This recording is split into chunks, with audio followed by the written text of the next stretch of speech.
नमस्कार साथियों, स्वागत है आपका हमारे YouTube channel study with Shashikant Mathur में। आइए आज हम कॉम्पिटिटिव एग्ज़ाम के पॉइंट ऑफ व्यू से अपना एक नंबर लेकर ही जाएंगे। यहाँ से एक नंबर पक्का करके लेकर जाएंगे। जैसा कि आप व्हाइट बोर्ड पर देख रहे हैं, मैंने लिखा हुआ है चेंजेस, और चेंजेस होते हैं दो प्रकार के। जैसे कि मैंने लिखा हुआ है केमिकल और फिजिकल। केमिकल चेंज और फिजिकल चेंज को हम 4 पॉइंटों में डिवाइड करके पढ़ेंगे, जैसे न्यू सब्सटेंस, इरिवर्सिबल और एनर्जी एंड मास। इरिवर्सिबल यहाँ पर रिवर्सिबल हो जाएगा। एनर्जी, मास, न्यू सब्सटेंस, ये तीनों हेडिंग्स सेम रहेंगी, लेकिन इसके जो एक्सप्लेनेशन है वो थोड़ी डिफर होगी। सबसे पहले बात करेंगे केमिकल चेंज की। केमिकल चेंज में जो होता है न्यू सब्सटेंस आर फॉर्म्ड, मतलब इसका ये है कि इसमें केमिकल चेंजेस में यहाँ पर नया पदार्थ बनता है। नया पदार्थ बनता है, इसका मतलब हम दोबारा केमिकल चेंज में नया पदार्थ बन जाएगा। जैसे मैं आपको एग्जांपल लेता हूँ दूध का, मिल्क का।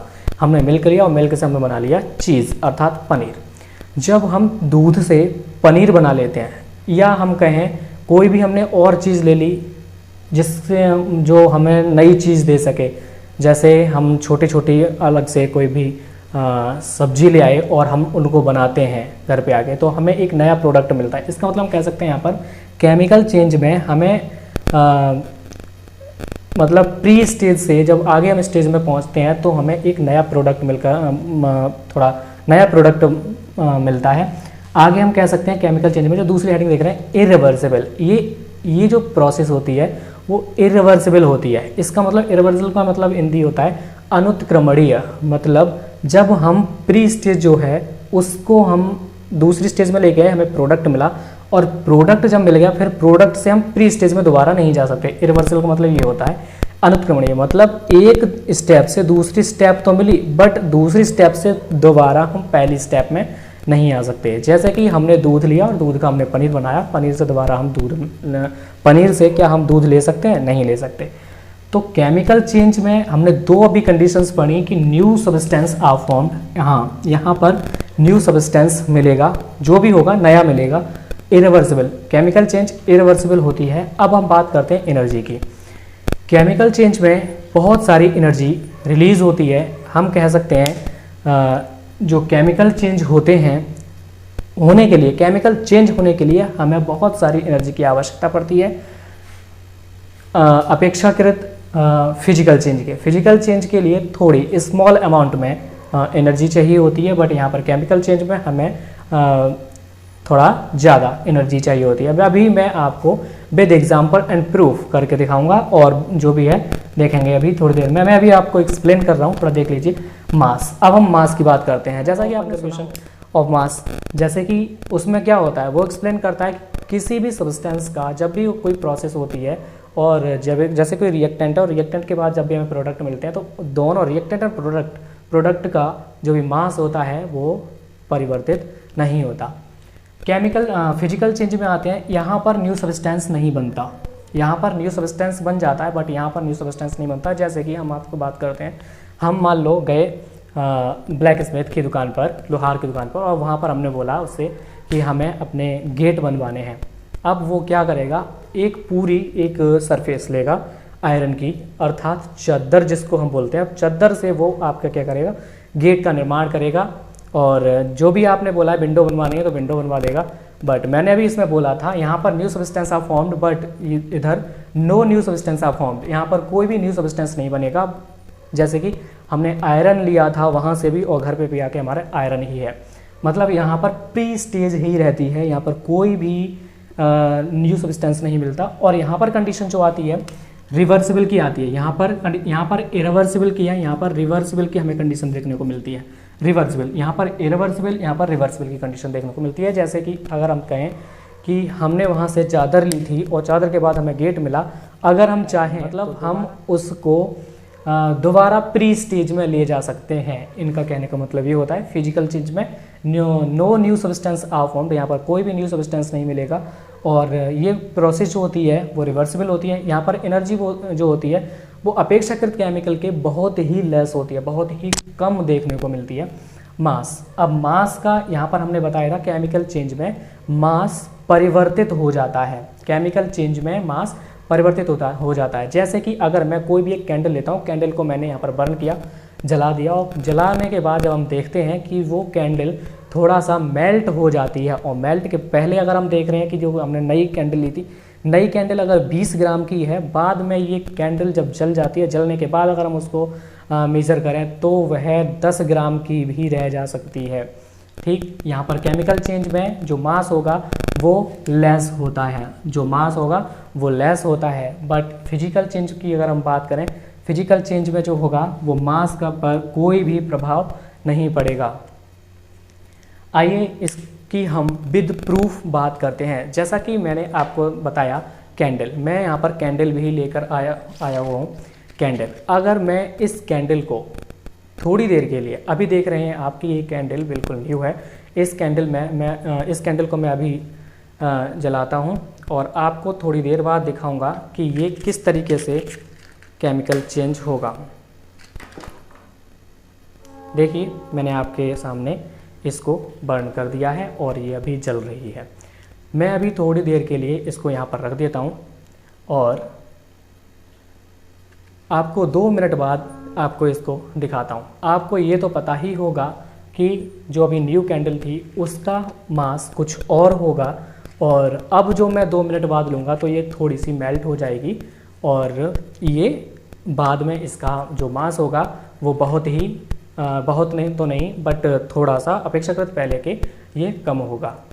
ठीक, यहाँ पर बात होती है मास की। अगर आप कहें कि फिजिकल चेंज में मास पर प्रभाव नहीं पड़ता, जैसे कि अगर मैं इसी कैंडल को अगर लूँ और इसी कैंडल को, जैसे अभी आपको पता होगा कि अगर हम कैंडल को जलाते हैं तो कैंडल में जो कैंडल है अब जब जलेगी तो क्या प्रोड्यूस होगा, ये तो आपको पता ही होगा। जब हम कैंडल को जलाते हैं तो कार्बन डाइऑक्साइड और वाटर वेपर, ये दोनों चीज़ निकलती हैं। अभी जो कि जैसे मैंने अभी जला दी है, इसको जला दिया है और जलाने के बाद अभी हम देख रहे हैं कि कार्बन डाइऑक्साइड प्रोड्यूस हो रही है और वाटर वेपर निकल रही है, जो कि हमें नहीं दिख रही है।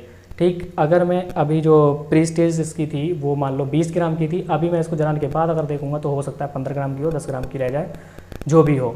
ठीक, आप कहेंगे सर प्रूफ कैसे करेंगे कि मतलब जो law of conservation of mass जो है उसको प्रूफ कैसे करेंगे। मैं आपको ये बात बताता हूँ। जैसे अभी जो कैंडल है मैंने जलाई हुई है, अब अगर आप इस ग्लास को इसके ऊपर रख देते हैं तो आप देखेंगे कि अभी तो इसका जो मास है वो चेंज हो रहा था, बट फिजिकल चेंज में अगर हम आके बात करें तो जो मास होगा वो चेंज नहीं होगा। और क्यों नहीं होगा, विद प्रूफ। जब हम इसको करेंगे तो जो इसकी जो कार्बन डाइऑक्साइड है, वाटर वेपर है, वो इसके अंदर ही रहेगी।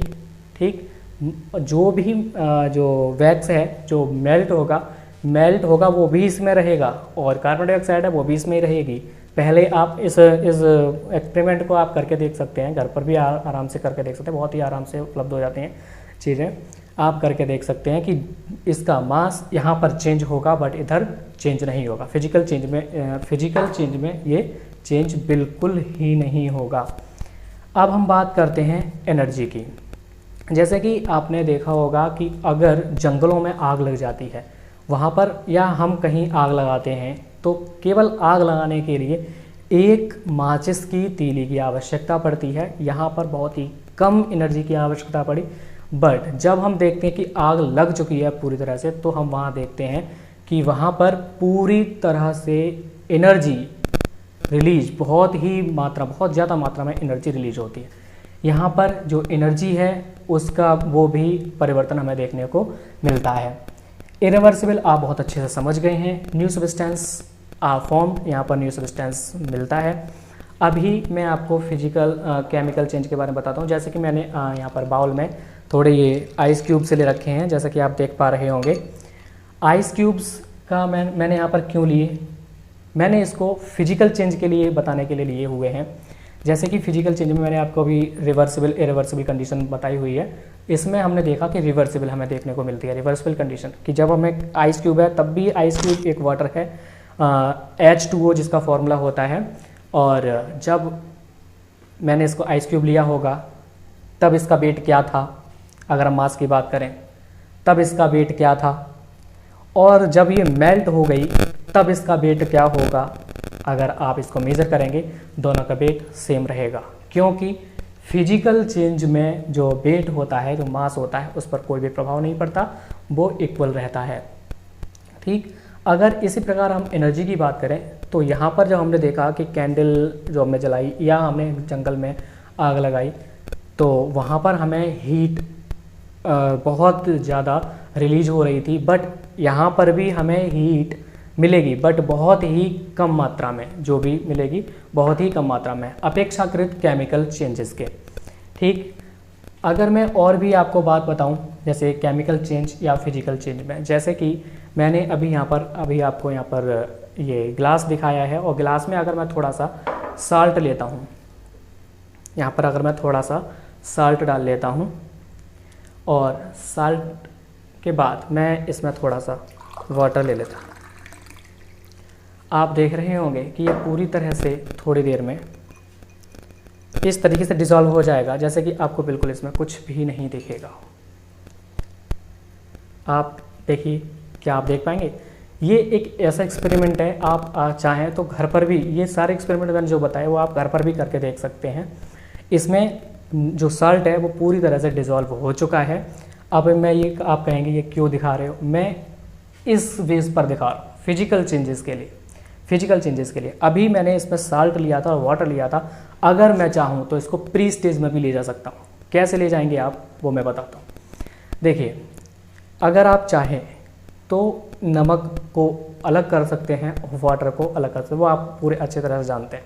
ठीक है। अगर आप चाहें कि मेरे को साल्ट चाहिए, साल्ट कैसे चाहिए, तो एक काम करिए, आप इसको धूप में रख दीजिए या फिर आप इसको गरम कर दीजिए, तो जो वाटर होगा वो वाटर वेपर के रूप में परिवर्तित हो जाएगा। आप कहेंगे सर ये तो वेपर बन के फ्लाई कर जाएगा, उड़ जाएगा, तो वो भी नहीं उड़ेगा। अगर चाहें तो इसके ऊपर आप ढक्कन लगा दीजिए, ढक्कन में कॉटन भर दीजिए। कॉटन से क्या देखेंगे आप कि वाटर भी आपका बिल्कुल अलग हो जाएगा। इस तरीके से जिसका टेम्परेचर जैसा होता है, अगर जिसका टेम्परेचर कम है तो वो सबसे पहले टेम्परेट होकर अलग हो जाएगा और जो साल्ट है वो भी अपना अलग हो जाएगा। आई होप कि आपको केमिकल चेंजेस और फिजिकल चेंजेस बहुत अच्छे से समझ में आए होंगे।